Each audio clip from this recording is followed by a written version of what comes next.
In the small town of Willow Creek, nestled between rolling hills and whispering pines, lived a golden retriever named Max.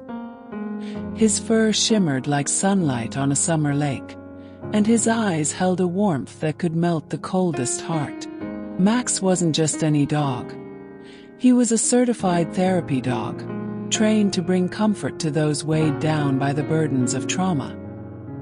His handler, Sarah Thompson, a soft-spoken woman with a knack for understanding pain, had dedicated her life to helping others heal. Together, they were an unstoppable team, a beacon of hope in a world that often felt too heavy. It all began on a crisp autumn morning in 2023. Willow Creek had been struck by a tragedy. A fire had torn through the local community center during a children's art festival. The blaze claimed no lives, but it left scars on the souls of those who witnessed it. Children who once laughed freely now flinched at the sound of sirens. Parents who had rushed to the scene carried guilt for not protecting their little ones from the terror. The town was grieving, and Sarah knew Max could help. Their first visit was to Willow Creek Elementary, where the youngest survivors were struggling to return to normalcy. Sarah led Max through the school's double doors, his leash loose in her hand. The hallways smelled of crayons and disinfectant, but the air was thick with unspoken fear. In the gymnasium, a group of third graders sat in a circle, their small faces drawn and quiet. The school counselor, Ms. Rivera, greeted Sarah with a tired smile. "These kids haven't been the same since the fire," Ms. Rivera said, her voice low. "Some won't talk. Others have nightmares. I'm hoping Max can reach them." Sarah nodded and unclipped Max's leash. The golden retriever padded forward, his tail wagging gently, as if he understood the weight of the moment. He approached a girl named Lily, who sat with her knees pulled to her chest, staring at the floor. Lily had been at the community center when the fire started, and the memory of smoke and screams still haunted her. Max lowered himself beside her, resting his head on her knee. For a moment, Lily didn't move. Then slowly, her hand reached out, her fingers brushing Max's soft fur. "He's so warm," Lily whispered, her voice barely audible. Sarah knelt nearby, her tone gentle. "He loves to cuddle. If you want, you can tell him anything. He's a great listener." Lily's eyes flickered to Max, then back to the floor. She hesitated, then leaned closer to the dog, her words spilling out in a rush. "I was so scared. The fire was everywhere and I thought I wouldn't get out." Max didn't flinch. He stayed still, his steady breathing a quiet anchor for Lily's storm. Sarah watched as the girl's shoulders relaxed, her fingers curling deeper into Max's fur. The other children began to inch closer, drawn to the dog's calm presence. One by one, they shared their stories, some in whispers, others in halting sentences. Max listened to them all, his eyes soft and unwavering.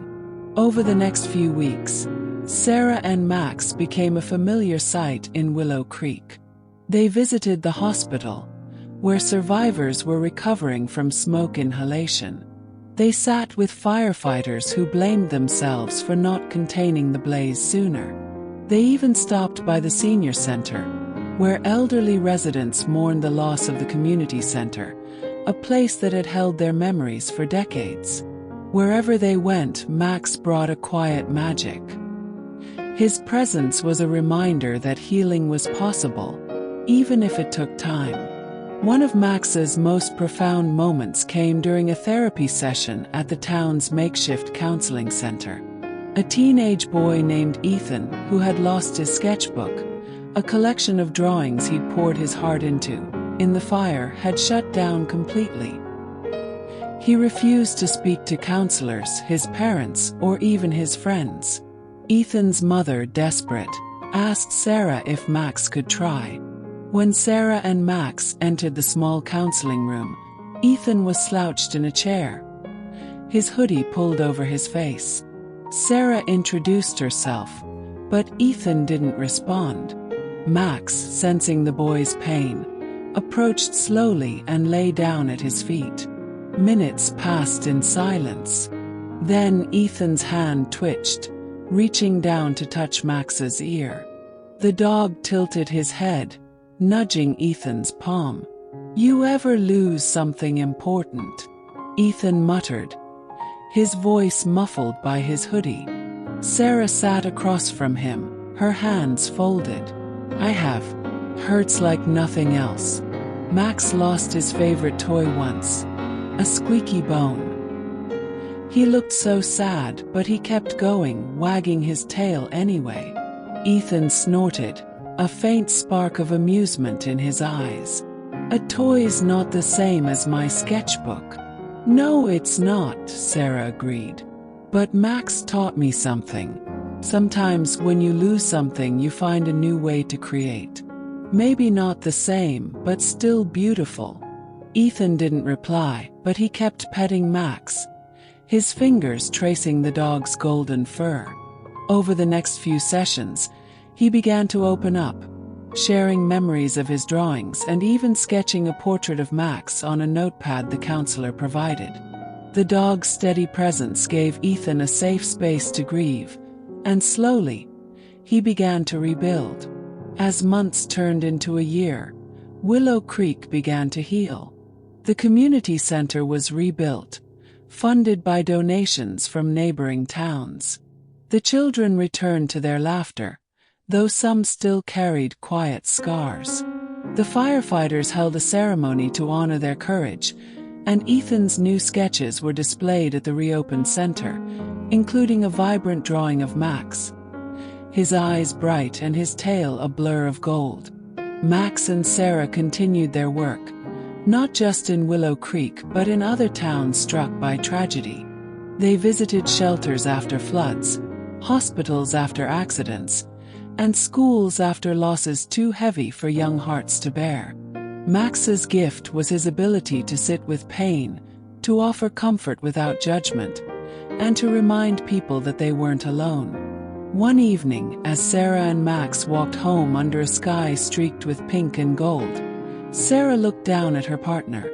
Max's fur was a little grayer now, his steps a touch slower, but his eyes still sparkled with love. "You're a hero, you know that?"